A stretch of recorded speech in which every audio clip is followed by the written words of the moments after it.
wanted to represent another group of cyclists, and those would be the ones that have died. My fiance was Jason Baines. I'm sorry. And he was a cyclist that was killed next to the Herald Leader. Next month, on the 24th, it will be a year. It wasn't until his accident that I really started to investigate about cycling fatalities and cycling safety in Lexington. Some of you may have seen the memorial that I have set up for Jason on Midland. I go there frequently. It's a very hard visit for me to do. But the one thing, we shared more than just cycling in common. We were also fans of motorcycling.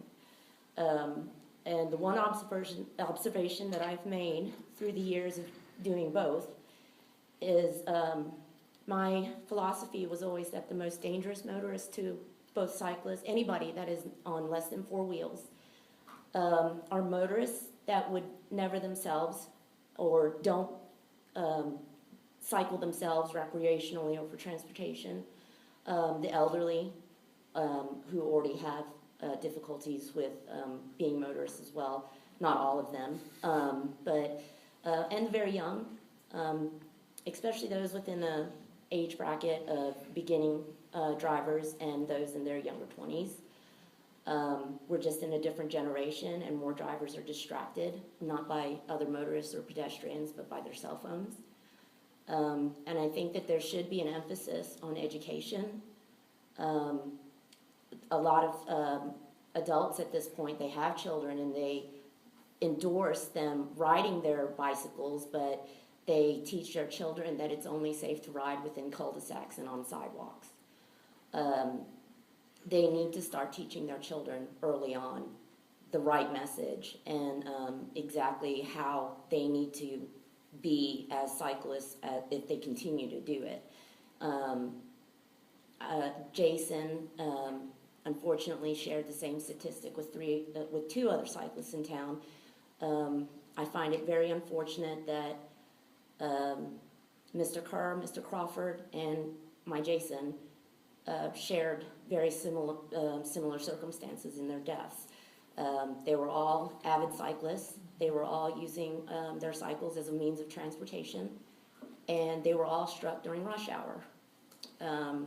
I think that hustle and bustle of rush hour, whether it's in the morning or in the evenings, is an especially dangerous time for people that want to be on the road cycling.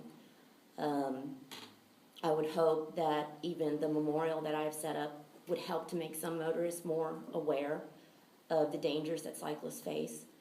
And conversely, yeah, I believe that cyclists also need to be educated more on what the exact rules are for riding on the road.